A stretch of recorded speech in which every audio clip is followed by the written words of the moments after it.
मचाऊं गली गली, जिसने ये हीरे लूटे वो तो माला माल हुए। जिसने ये हीरे लूटे वो तो माला माल हुए। धन दौलत के बने पुजारी, एक दिन सब कंगाल हुए। धन दौलत के बने पुजारी, एक दिन सब कंगाल हुए। तुलसी नानक गौतम का इतिहास सुनाऊं गली गली। तुलसी नानक गौतम का इतिहास सुनाऊं गली गली। ले लो रे कोई राम का नाम, शोर मचाऊं गली गली। ले लो रे कोई राम का नाम, शोर मचाऊं गली गली। जय राम श्री राम जय जय राम, जय राम श्री राम जय जय राम। जय राम श्री राम जय जय राम, जय राम श्री राम जय जय राम। जय राम श्री राम जय जय राम, जय राम श्री राम जय जय राम। बोलो श्री सच्चिदानंद आनंद भगवान की जय। श्री सद्गुरुदेव।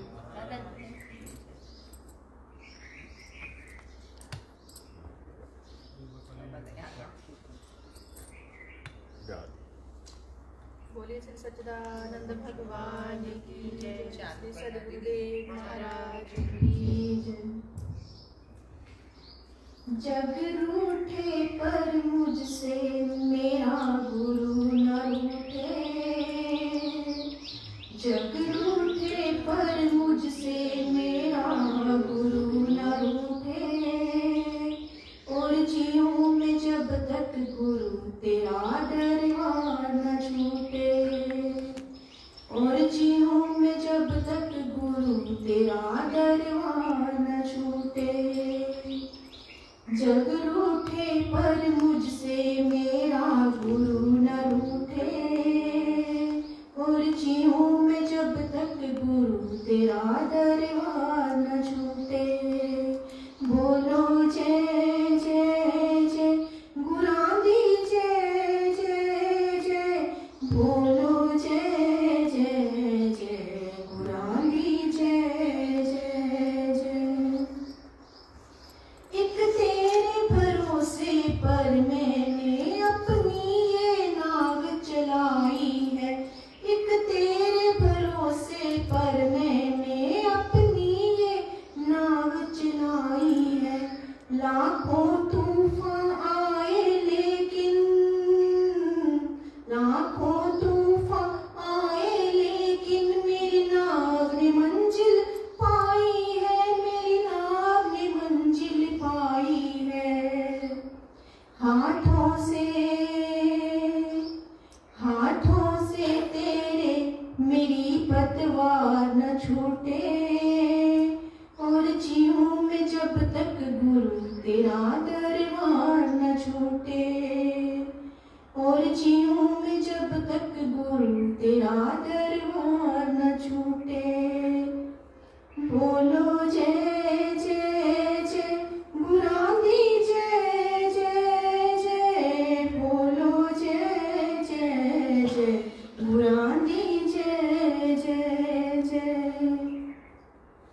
जब जब भी ठोकर खाकर मैं चलते चलते गिर जाता हूँ। जब जब भी ठोकर खाकर मैं चलते चलते गिर जाता हूँ। उस वक्त भी अपने पास खड़ा, उस वक्त भी अपने पास खड़ा मैं प्रभु तुझे ही पाता हूँ। मैं सद्गुरु तुझे ही पाता हूँ।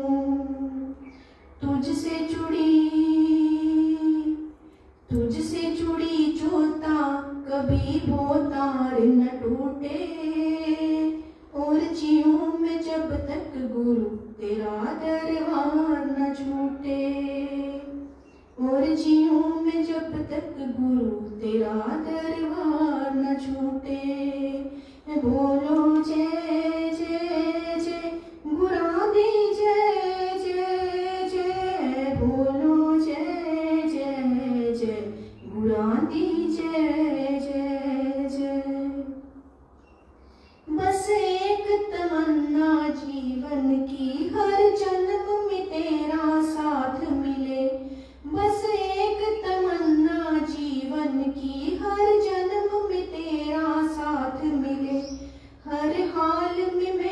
खुश रह लूंगा,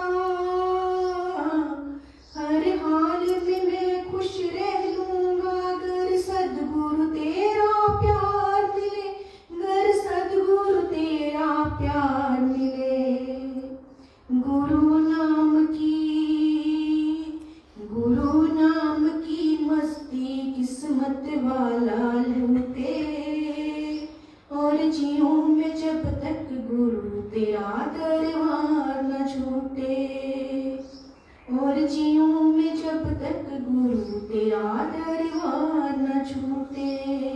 ये बोलो जय जय जय गुरादी जय जय जय, बोलो जय जय जय गुरादी जय जय जय। जग रूठे पर मुझसे मेरा गुरु न रूठे, और जीऊं मैं जब तक गुरु तेरा दरबार न छूटे, और जीऊं मैं जब तक गुरु तेरा दरबार न छूटे। बोले श्री सच्चिदानंद भगवान की जय, श्री सद्गुरुदेव महाराज की जय।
सच्चिदानंद भगवान की जय, श्री सद्गुरुदेव महाराज की जय।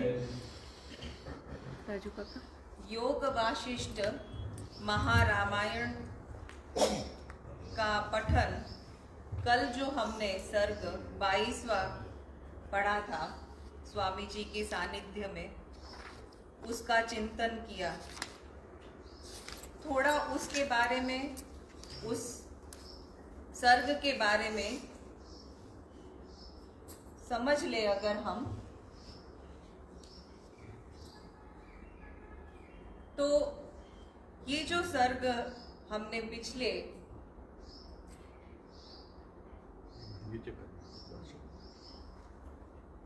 कल पढ़ा, उसमें लीला का ऐसा प्रश्न था कि वासनाओं का क्षय, आप कहते हो कि अगर ये सारा संसार स्वप्नवत है, और ये सारा संसार अगर स्वप्नवत है तो वो स्वप्नवत कैसे माना जाए?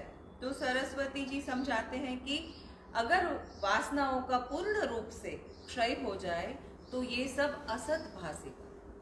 पर वासनाओं का क्षय कैसे हो, ऐसी लीला की, और इसकी वासनाओं का क्षय करने के लिए किस प्रकार का अभ्यास करना पड़ेगा, ये मुख्य प्रश्न था लीला का।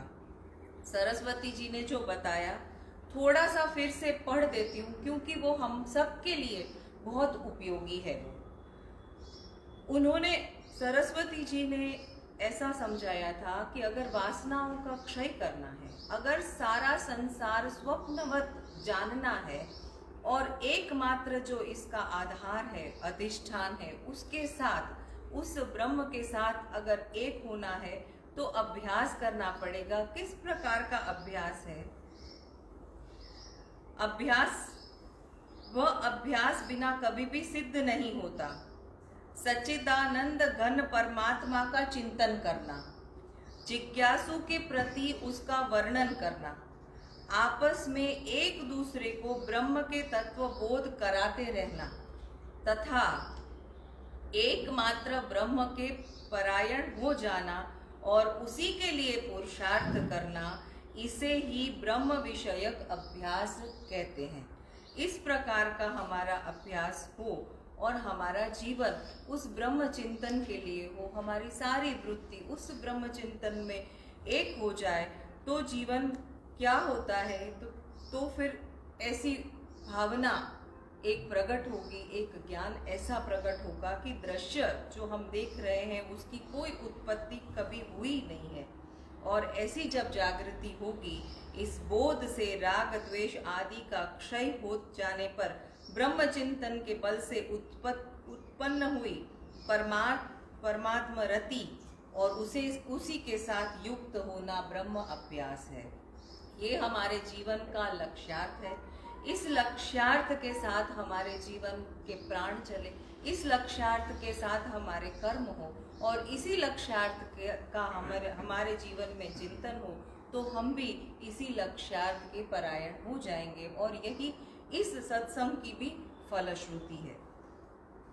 आगे आज है 23वां और 24वां सर्ग एक साथ है और उस सर्ग का शीर्षक है सरस्वती और लीला का ज्ञान देह द्वारा।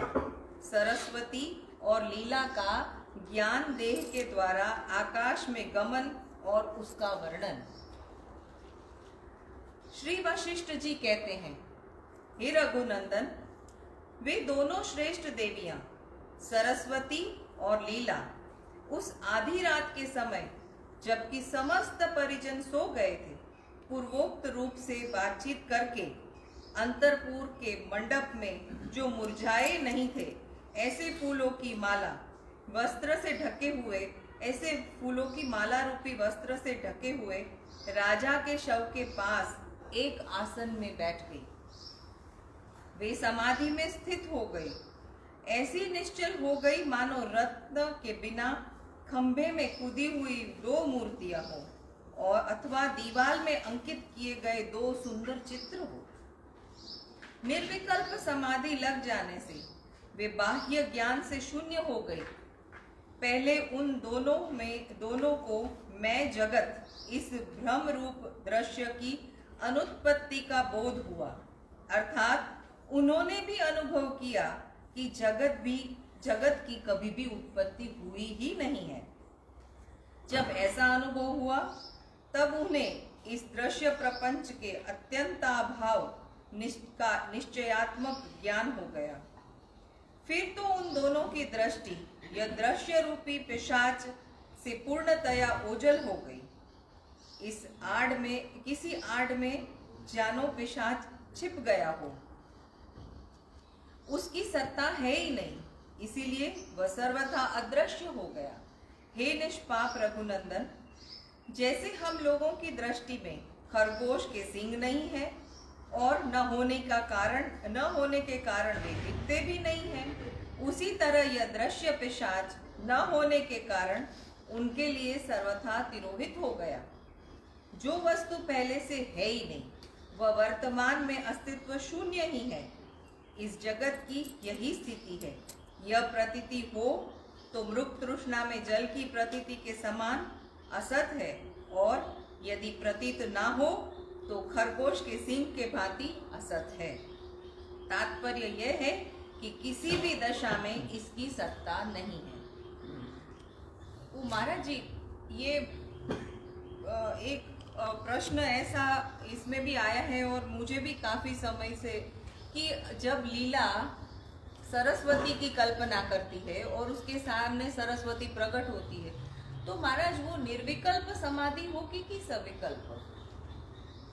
निर्विकल्प समाधि के बाद वापिस वो सविकल्प में आ जाते हैं। जैसे हम गहरी निद्रा में गए और उसके बाद वापिस जागृत हो गए, ठीक इस प्रकार से। लेकिन वो समाधि से उसके अंदर जो शक्ति प्रकट होती है, उससे वो सूक्ष्म अतिशय तत्वों को जानकारी मिल जाती है। तो उसी सूक्ष्म तत्व से सरस्वती प्रकट हुई। वो उसकी क्षमता लीला में आ गई, सब में नहीं होगी। अब वो और भी है, वो नहीं देख पाते उसको, लीला देख पाते हैं, क्योंकि उसने निर्विकल्प समाधि से सभी कल्पों में आई एक बार। तो इसके लिए उसमें फिर वो उनसे वार्तालाप करती है और बोलती जाती है, ऐसा उसका रूप। पर है उसी का स्वरूप, सरस्वती उसी का स्वरूप है। हाँ, उसी का है, उसी से प्रकट हो गई वो, और उसी के साथ वो संवाद भी होगा। तो स्वामी जी, तुर्यातीत अवस्था में निर्विकल्प समाधि से ऊपर जाते हैं, तो अगर मतलब उस अवस्था से भी नीचे आना पड़ेगा, तभी ये सारा दृश्य जगत और कल्पना फिर से हमको दिखेगी। तुर्यातीत अवस्था में निर्विकल्प समाधि से ऊपर जाना होता है, वहां पे तो कोई कल्पना मतलब कुछ है ही नहीं, कल्पना नहीं है। तो अगर वापस आ रहे हैं तुर्यातीत से, तभी ये सारे दृश्य जगत भान होगा। हाँ, सामने प्रकट होगा। तो महाराज जी, तुर्यातीत अवस्था से कोई वापस आना चाहता होगा? आ जाते हैं, आते हैं। वो उसी अवस्था में रहा नहीं जाएगा, वापस तो आना पड़ेगा। संसारिक रूप में आएंगे, सब आते हैं। जो उसी अवस्था में रह गया, वहीं पर स्थिर हो गया, वो हनुमान जी के जो महात्मा है वो है चिरंजीवी। हाँ, वो उसी अवस्था में रह गए तो वो हमेशा ही ब्रह्म रूप ही रहेंगे, नीचे नहीं उतर पाएंगे। लेकिन ऐसा नहीं होता है, संसारिक रूप में उतरते हैं, आते हैं, क्योंकि ये जो जगत है ये इसका रूप बदल जाता है, ये जड़ नहीं रहता है, ये चेतन हो जाता है। तो उनका जो व्यवहार होता है वो चेतन से होता है, जड़ से नहीं होता। और वो आते हैं सब उसी अवस्था में, लेकिन कई बाद में फिर उसी में जाके लीन हो जाते हैं। ऐसी अवस्था में साधु संत महात्मा बहुत से रहते हैं। वो संसार में रहते हुए भी संसार से अलग होते हैं, उनका लेना देना कुछ नहीं होता है, क्योंकि उनका जो आधार है वो ज्ञान ही होता है। ऐसी अवस्था है, उसी को लाने का प्रयास करते हैं। उसी अवस्था में अगर रह गए फिर कोई व्यवहार नहीं होगा, वो वैसे ही स्थिर होकर बने रहेंगे हमेशा। और ऐसे होते हैं महात्मा। वो उदाहरण देता हूँ ना, वो फावड़ा मारा तो वो फावड़े में खून लगा हुआ मिला, तो घबराया, वो मिट्टी लेने गया था वो, तो अल्लाह ने जाया तो वहाँ खोदा तो देखा अंदर महात्मा बैठा हुआ। तो वो गाँव के लोग जानते थे उनको, बोला तो कृष्णानंद जी। तो उनको निकाला तो वो खून बह रहा था सिर से, तो उन्होंने हाथ ऐसा किया, उनसे बोला महाराज आपको एक चोट लगी है, हाथ ऐसा किया, वो बंद हो गया और तो बाहर निकल जाए। पूछा लोगों ने कब बैठे थे आप, बोला बैसाख पूर्णमासी, और अभी है असवाज की पूर्णमासी गुजर गई, वहां बैठे हैं वो। 6 महीने। हाँ, उसके बाद वो फिर वापिस शरीर भाव में आए, तो उसके बाद फिर वो व्यवहार में आए, संसार में चले फिरे। फिर वो सब किया होगा, खाना पीना, रहना सोना जागना सब हुआ होगा। फिर वो आम साधारण जैसे है, लेकिन वो जो अवस्था है उसके साथ युक्त रहते हैं हमेशा, उससे अलग नहीं।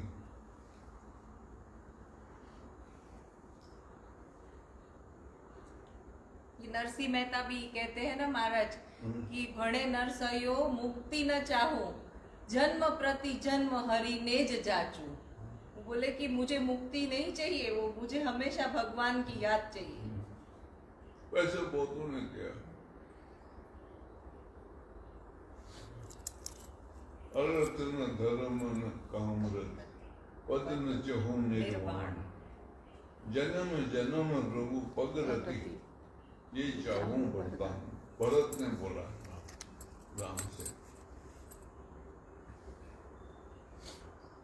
कहते हैं जन्म जन्म आपके प्रति मेरा अनुराग रहे और मैं आपका भजन करते रहूं, ऐसा भक्ति तो रूप अच्छे है। वो ऐसा मानते हैं कि 3 आनंद है, एक विषय आनंद है संसार का, दूसरा भजनानंद है और तीसरा ब्रह्मानंद है। जो ब्रह्मानंद कहते हैं वो जब उसके साथ युक्त हो जाएगा उसको ब्रह्मरूप हो जाएगा, उसका कोई मतलब नहीं है आनंद का। तो जो तीसरा बीच का है भजनानंद, उसमें मगन रहना चाहता। और ऐसा अभ्यास धीमे धीमे अगर परिपक्व हो तो समझ में आएगा। इसलिए सभी जो भक्त लोग हैं वो तो भगवान की आराधना ही चाहते हैं बस। उसका जो आराधना में आनंद आता है वो और किसी चीज में।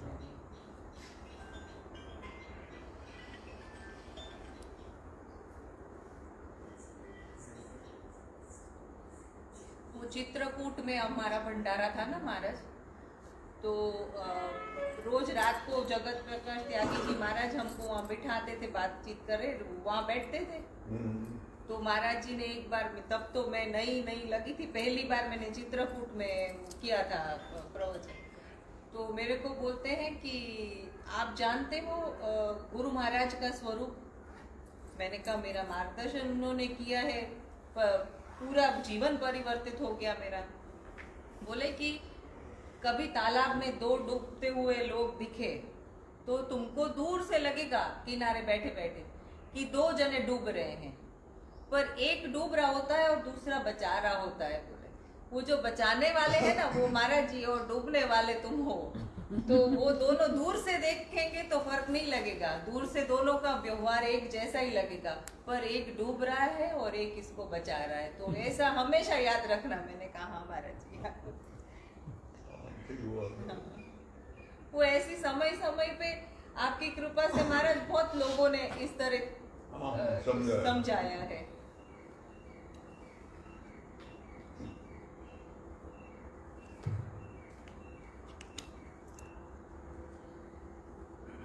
ज्ञान की देवी सरस्वती अपने उसी ज्ञानमय शरीर से विचरण करने लगी, परंतु मानवी रानी लीला ने मानव देह के अभिमान का त्याग करके ध्यान और ज्ञान के अनुरूप दिव्य शरीर का आश्रय ले उसके द्वारा तीव्र गति से आकाश में विचरना आरंभ किया।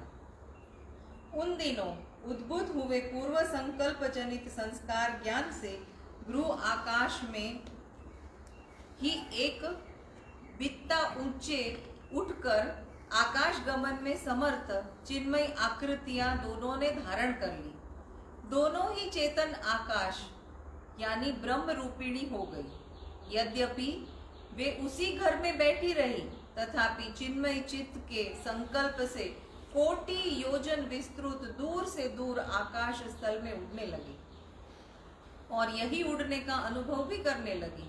यद्यपि ये दोनों सखियां वास्तव में चेतन आभासमय शरीर वाली थी, तो भी पूर्व संकल्पित दृश्य के अनुसंधान में लगे रहने वाले चित्त के साथ अभिन्नता को प्राप्त हुए अपने स्वभाव के कारण वे एक दूसरे के शरीर को देख पाती थी और परस्पर स्नेह मग्न भी हो रही थी। तदंतर वे दोनों देवियां यथाशक्ति यत्र तत्र विश्राम करती हुई धीमी चाल से आगे बढ़ने लगी। उन्होंने शून्य में ही देखा आकाश मंडल बड़े बड़े भुवनों और वहां के निवासियों के निर्माण कार्य से अत्यंत भर गया है। अवकाश शून्य शून्य हो रहा है। ऊपर ऊपर का आकाश भिन्न भिन्न भुवनों से अलग अलग घिरा हुआ है। वे सुंदर विमानों से सुशोभित भुवन विचित्र आभूषणों के समान प्रतीत हो रहे थे। उसमें कहीं पर वज्र, चक्र, शूल, खड़क और शक्ति आदि अस्त्रों और शस्त्रों के अधिष्ठाता देवता भी मूर्तिमान होकर विचर रहे थे। उनसे युक्त वह लोग बिना भीत के भुवनों से विभूषित था और वहां नारद, तुम्बरु आदि गंधर्व भी गीत गा रहे थे। इन्हीं मेघों के मार्ग में पुष्कर और आवर्तक आदि महामेघों की वृष्टि संबंधी महान आयोजन से वे वहां सब और हलचल मची थी और कहीं पे प्रलय काल से मेघ चित्र लिखित भांति निश्चेत और नीरव दिखाई दे रहे थे। कहीं उठते हुए कज्जलगिरी के समान सुंदर मेघों की घटा घिरी हुई थी, कहीं सुवर्ण द्रव्य के समान मनोहर सूर्य के ताप को दूर करने वाले बादल छा रहे थे, कहीं दिशाओं में दाह से उत्पन्न हुई गर्मी फैल रही थी, तो कहीं शून्यता रूपी जल से परिपूर्ण आकाश प्रशांत महासागर के समान शोभा पाता था। कहीं विमानों पर बैठे हुए देवताओं की बहुरंगी प्रभा से आकाश की रूपरेखा चितकबरी सी जान पड़ती थी। कहीं वह शांत समाधिस्थ और परम पद में विश्रांत मुनियों की मंडली से घिरा हुआ था, तो कहीं जिन्होंने क्रोध से दूर से ही उन्हें त्याग दिया था, उन साधु महात्माओं के चित्त के समान वह सुंदर और सम था। कहीं रुद्रपुर, कहीं ब्रह्मपुर और कहीं माया निर्मित पुर वहां दृष्टिगोचर हो रहे थे। कहीं सिद्धों के समुदाय भी विचर रहे थे। कहीं वह आकाश ज्ञानी पुरुष के हृदय के भांति दृश्य ब्रह्म से अत्यंत शून्य, उज्जवल, आवरण रहित, आनंदमय, कोमल, शांत, स्वच्छ और विस्तृत था।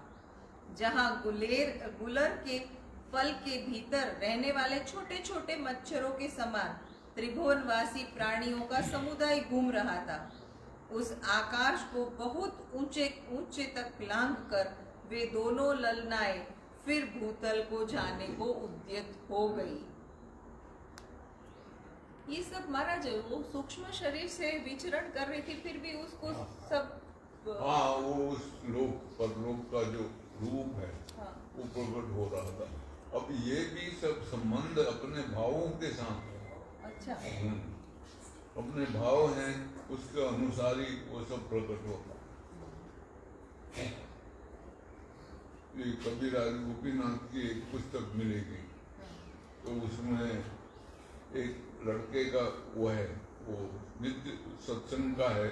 दो भाग है उसमें एक लड़के का वर्णन आता है। वो लड़का चले जाया करता है, वो ऊपर जाता था महाराज, जो वहाँ सबको मिलता था ऊपर। उसने आनंद में माँ से बात करी, आप भी चलो। माँ ने कहा तुम जाओ, मेरे को वहाँ मैं पहले से मौजूद रहती हूँ। तो वो फिर बोला भी कि हाँ मेरे को वहाँ हमने माँ के दर्शन कर। सत्संग और सत कथा ऐसे दो भाग है महाराज, दो भाग में वो सारी कहानियां वैसी ही है। जल्दी उसका सही छूट गया 18-19 साल में। उसका वर्णन आता है। महात्मा ने सिखाया था उसको सूक्ष्म शरीर से कैसे विचरण करना। तो स्वामी जी यहाँ पे सूक्ष्म शरीर को ही ज्ञान देह बोल रहे हैं। ये विचरण जो सूक्ष्म शरीर से हो रहा है उसको ही ज्ञान देह बोल रहे हैं। तो वो बाद में ऊपर जाके वो स्थूल जैसा लगेगा, भास आएगा, लेकिन है सूक्ष्म ही वो। लेकिन उनको लगेगा स्थूल जैसा। अब जैसे कभी कोई भूत प्रेत मिल जाता है किसी को, वो सूक्ष्म शरीर में होता है, लेकिन वो उसको देखता है तो स्थूल लगता है वो। तो ऐसा भाव उत्पन्न होता है वहाँ। और वो पंच तत्व वहाँ नहीं है, दो तत्व नहीं है वहाँ, पृथ्वी नहीं है, जल नहीं है, अग्नि और वायु के साथ वो आकाश का संबंध है, उससे वो प्रकट होते हैं।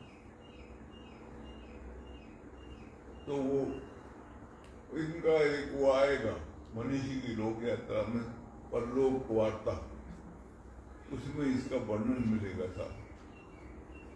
ज्ञानगंज में भी वही है महाराज। हाँ, ज्ञानगंज में भी वही है। ज्ञानगंज में भी ऐसे बहुत से वो है, वो अपने अपने भावों के अनुसार ही होता है वो सारा। जैसे भाव बने हों वो इसके अनुसार ही प्रकट होता है सारा।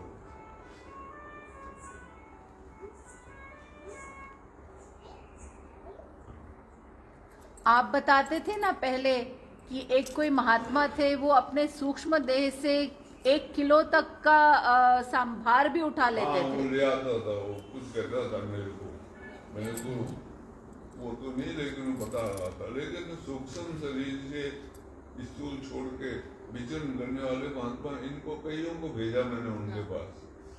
जामनगर से ये वल्लभ भाई वगैरह शुरू में आए थे, अनुसुईया वगैरह, उनको भेजा था उनके पास मैंने। वो हरिद्वार में वो जोड़ी है अभी, ये बिरला की जो भवन है उसके सामने गंगा जी के बिल्कुल किनारे रहते थे।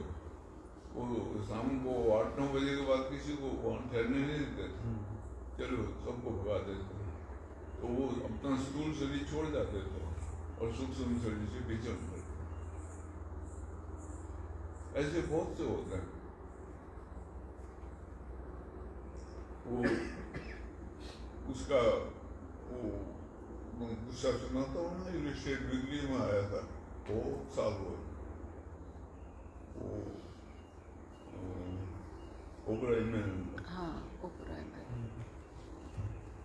वो उसकी माँ जो थी वो अंग्रेज थी और बाप केरला का था, मेनन परिवार से।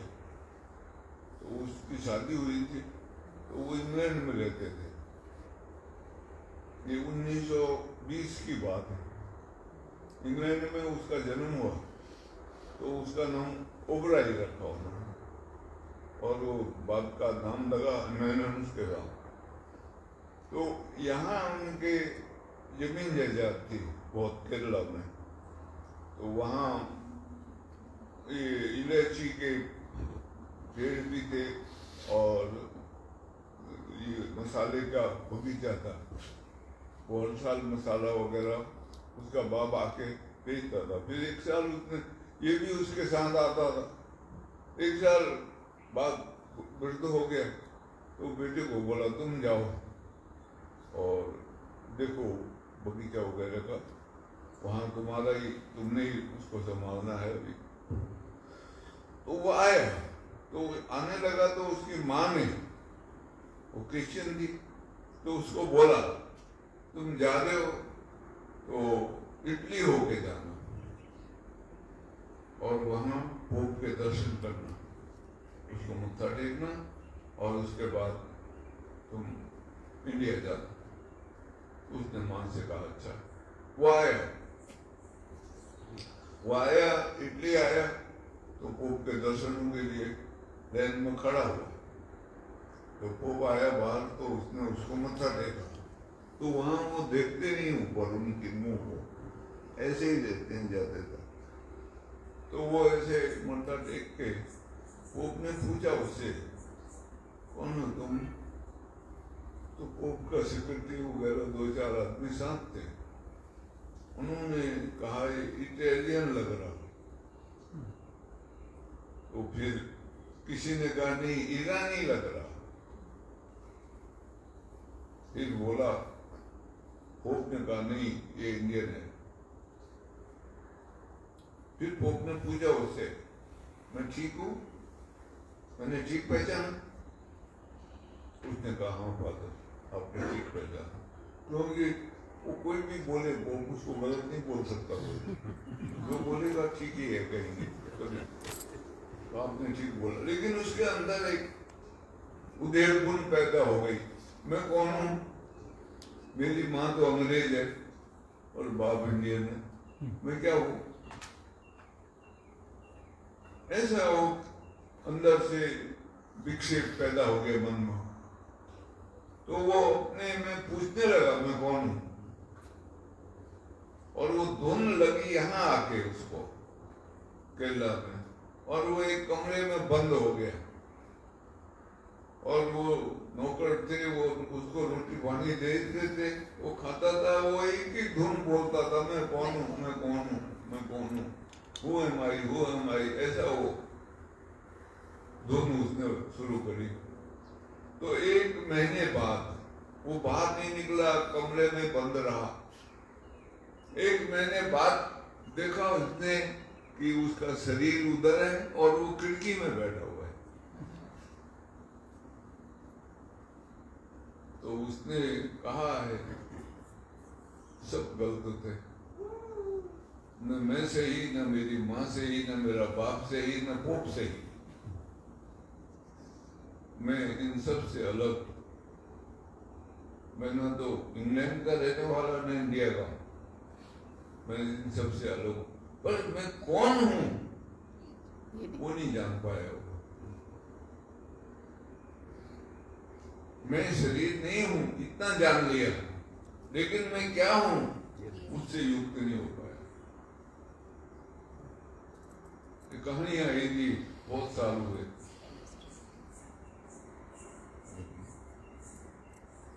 तो ऐसा होता है, शरीर का रूप है, कभी कभी 2-3 भी दिखते हैं, कभी 4 भी दिखते हैं, अलग अलग बैठे हुए भी नजर आते हैं। तो ऐसा है हमारा जो शरीर है, वो सूक्ष्म अलग है, कारण अलग है, महाकारण अलग है, सब शरीर अलग, लेकिन वो अलग अलग तत्वों से बने हुए। जो सूक्ष्म शरीर है वहाँ 2 तत्व स्थूल नहीं है, वायु रूप है वो भी, बाकी सब वायु रूपी है। आखिरी महाकारण शरीर तेजोमयी प्रकाश रूप, वो वायु भी नहीं है, प्रकाश ही है।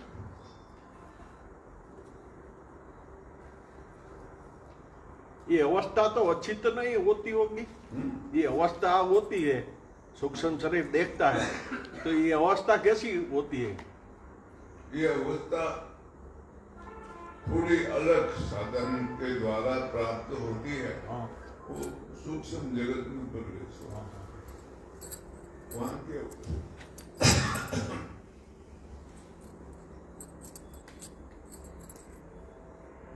वो जो आखिरी शरीर है, महाकारण उसको कहते हैं, प्रकाश रूप, ज्योति रूप है, शक्ति का पुंज है, पूर्ण रूप। और वो जब विकलित होता है तो ब्रह्म काल हो जाता है।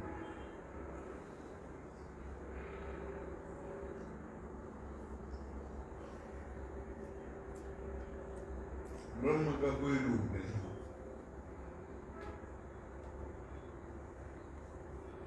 तेरा रूप लेकिन रंग है, तेरे मिलन दाकी ढंग है, हुई खलक सारी दंग है, मिले किसी ने नहीं तेरा।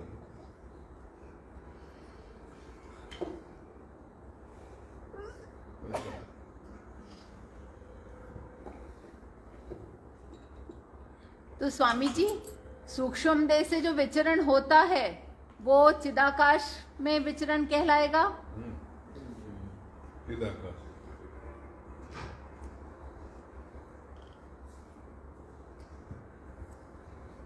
आकाश यही है, लेकिन उसका रूप बदल गया, चेतन का है वो, ये जड़ का पंच तत्वों का माना जाएगा।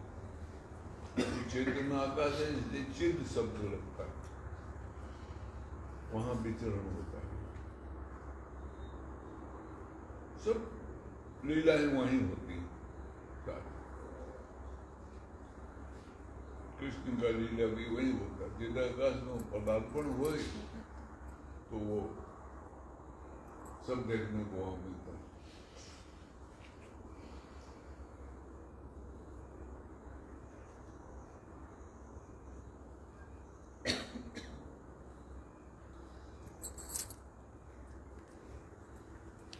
श्री वशिष्ठ जी कहते हैं, हे रघुनंदन, आकाश से किसी पर्वतीय ग्राम को जाती हुई उन दोनों स्त्रियों ने उसी भूतल को देखा जो ज्ञान की देवी सरस्वती के मन में था, जिसे वे लीला को दिखाना चाहती थी। सागर, बड़े बड़े पर्वत, लोकपाल, स्वर्ग, आकाश और भूतल से परिवेष्टित जगत के मध्य भाग का अवलोकन करके मानव कन्या रानी लीला ने तुरंत ही अपने मंदिर के आधारभूत पर्वतीय ग्राम का वह स्थान देखा।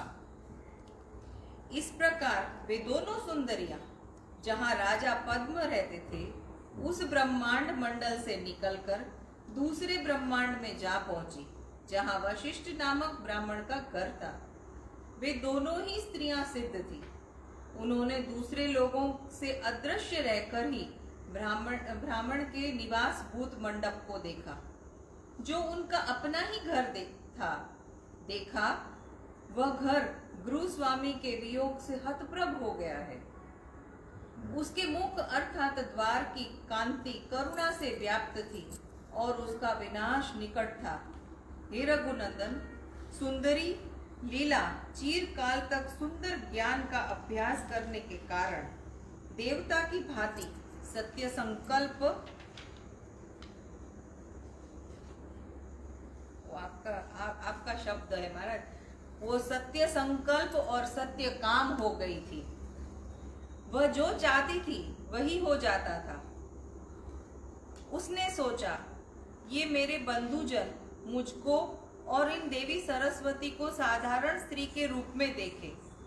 उसके ऐसा संकल्प करते ही उस घर के लोगों ने वहां 2 दिव्यांगना को देखा, जो उस घर को अपनी प्रभा से उद्भासित कर रही थी।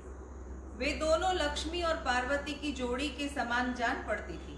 तदंतर ज्येष्ठ शर्मा ने घर के अन्य लोगों के साथ यह कहकर कि आप दोनों वन देवियों को नमस्कार है, उन दोनों के लिए पुष्पांजलि छोड़ी। उस समय ज्येष्ठ शर्मा बोले, हे वन देवियों, आप दोनों की जय हो। निश्चय ही आप हमारे दुखों का नाश करने के लिए आई हैं, क्योंकि प्रायः ही दूसरे का संकट से उद्धार करना ही सत्पुरुषों का अपना कार्य होता है। ज्येष्ठ शर्मा आदि के ऐसा कहने के पश्चात वे दोनों देवियां बड़े आदर से बोली, तुम सब लोग वह अपना दुख बताओ, जिससे यह सारा जन समुदाय दुखी दिखाई दे रहा है। तब उन ज्येष्ठ शर्मा आदि ने उन दोनों देवियों से क्रमशः ब्राह्मण दंपति के मरण रूप अपना सारा दुख निवेदन किया। ज्येष्ठ शर्मा बोले, देवियों, यहाँ 2 ब्राह्मण पति पत्नी रहते थे, जिनका आपस में बड़ा स्नेह था। वे यहाँ पधारे हुए सभी लोगों का आतिथ्य सत्कार करते थे। हमारी इस कुल परंपरा के प्रवर्तक भी थे। द्विजातियों की मर्यादा के तो वे स्तंभ थे। वे दोनों हमारे माता पिता थे। इस समय पुत्र, बंधु बांधवों और पशु सहित इस घर को त्याग कर वे दोनों स्वर्ग लोक को चले गए हैं। इससे हमें तीनों लोग सुने दिखाई दे रहे हैं। इसीलिए देवियों, आप दोनों पहले हमारे इस शोक का निवारण करें, क्योंकि महात्माओं के दर्शन कभी भी निष्फल नहीं होते। पुत्र ज्येष्ठ शर्मा जब ऐसा कह चुका, तब माता लीला ने अपने हाथ से उसका मस्तक स्पर्श किया। उसके उस स्पर्श से ज्येष्ठ शर्मा के दुख दुर्भाग्य रूपी संकट का तत्काल निवारण हो गया। घर के सभी लोग उन दोनों देवियों के दर्शन से अमृत पीने वाले देवताओं के समान दुख से मुक्त हो दिव्य शोभा से संपन्न हो गए। तब श्री राम जी ने पूछा, भगवान, माता लीला ने अपने पुत्र ज्येष्ठ शर्मा को उसकी माता के रूप में उसे क्यों नहीं दर्शन दिया? आप पहले मेरे इस संदेह का निवारण कीजिए, क्योंकि वो अरुंधति तो उसी का पूर्वजन्म था। श्री वशिष्ठ जी ने कहा, हे रघुनंदन, मनुष्य जैसी भावना करता है उसके अनुसार ही इन पदार्थों का अभ्यास जनित रूप दिखाई देता है। किसी भी पदार्थ का वास्तव में कोई रूप नहीं है। लीला ने तो यह यथार्थ ज्ञान प्राप्त कर लिया था कि पृथ्वी के आदि भूतों का अस्तित्व कदापि है ही नहीं। चेतन आकाश रूप जो ब्रह्म है वही कल्पना द्वारा मिथ्या प्रपंच के रूप से प्रकट होकर भासित होता है। उसका ज्येष्ठ शर्मा के प्रति पुत्र संबंधी स्नेह नहीं रह गया था, इसीलिए उसे अपनी माता के रूप में लीला का दर्शन नहीं हुआ। सर्वत्र सभी रूपों में केवल एक ही चेतनाकाश स्वरूप परब्रह्म परमात्मा ही विराजमान है। जिसे ऐसा बोध प्राप्त हो गया, उस मुनि के लिए कौन, किस प्रकार, कब और किस निमित्त से पुत्र, मित्र एवं कलत्र हो सकते हैं। दृश्य प्रपंच तो सृष्टि के आदि में उत्पन्न नहीं हुआ। जो कुछ प्रतीत हो रहा है वह अजन्मा ब्रह्म ही है। ऐसे यथार्थ ज्ञान वाले लोगों को राग द्वेष युक्त दृष्टि कैसे प्राप्त हो सकती है? वो सब कुछ उसी का स्वरूप था। उसका तो पूर्व जन्म भी, इसका ये जन्म भी उसी का है। वो सभी उसी की भाव और संकल्प है सारा, इसलिए वो सत्य संकल्प सत्य काम हो गई है। अब जो वो चाहेगी वही हो जाएगा, लेकिन वहां चाहना भी संभव हो। बाई चांस अगर कभी कोई उठ गया चाहना, जिसको कहते हैं इच्छा शक्ति प्रकट हो गई, पूर्ण होती है तत्काल, क्योंकि शक्ति का विलास होता है उस सारा, जिसको चित्ती विलास का वो समझाया है, उसी का है वो। भगवान राम की जो शंका है वो सही है। वो यहाँ उसका मृत्यु हुआ है महाराज, वहाँ वो राजा पद्म कब से राज्य कर रहा है, इसका मतलब वो देश और काल का संबंध भी नहीं है, कुछ भी नहीं। क्योंकि अगर यहाँ मृत्यु हुई होती तो वहाँ वो पैदा हुआ होता। हाँ। ऐसा अमूमन होता है, हमारी मृत्यु होगी तभी हम कहीं पैदा होते हैं, और जब पैदा होते हैं तभी मृत्यु भी होते हैं। लेकिन वो जो तत्वज्ञानी है वो एक साथ कई जगह पैदा हो सकते हैं, क्योंकि वो अधिष्ठान ब्रह्म के साथ युक्त हो जाते हैं। कई जगह कई स्थानों पर दिख सकते हैं, ऐसा है। क्योंकि उसके साथ युक्त है, वो जो व्यापक सत्ता है उसके साथ युक्त हो गए तो व्यापक हो गए।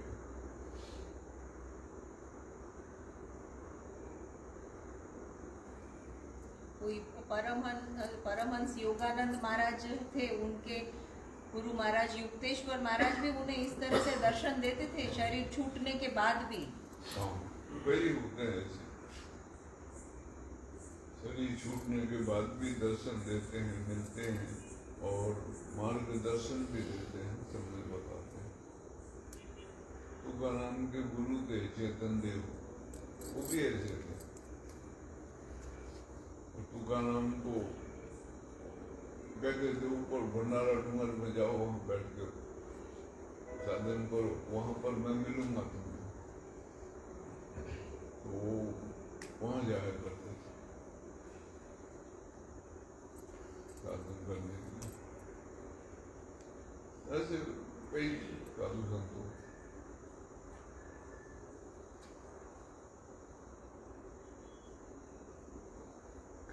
पर स्वामी जी ये तो बहुत विलक्षण बात है कि काल के परे वो चले गए हैं, फिर आके वो जो वर्तमान काल हम लोगों का चल रहा है उसको भी वो दृष्टि कर रहे हैं। उनके लिए काल सहज होता है, उसका कोई भय भी नहीं है, किसी प्रकार का कोई बाधा भी नहीं उनको काल पहुंचाता है। काल उनके बस में है ऐसा समझो, वो काल के अधीन नहीं है, काल उनका सेवक है ऐसा समझो। अभी हम काल के सेवक हैं, काल के अधीन हैं। काल जैसे चाहता है वैसे हमको न चाहता है वो, लेकिन वो उस वक्त ऐसा होता है, वो कालातीत होते हैं, ऐसा है। ये तो एक बड़ा भारी रहस्य ही है, इससे बड़ा तो कोई रहस्य है ना। इसमें सब अच्छे अच्छों की बुद्धि चकराई हुई है। जो जाने रघुपति कृपा। हाँ, तो सपने वो मोह न होए, ऐसा है।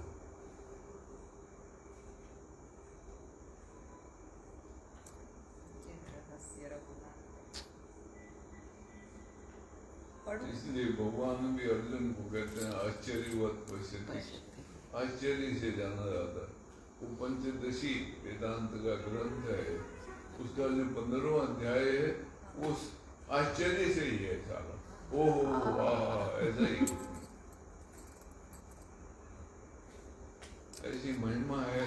बात तो पता लगता है ये सब महिमा मेरी ही है, मैं ऐसा था लेकिन मैं अपने को नहीं जानने की वजह से वैसा हो गया, नहीं तो ऐसा था ऐसा।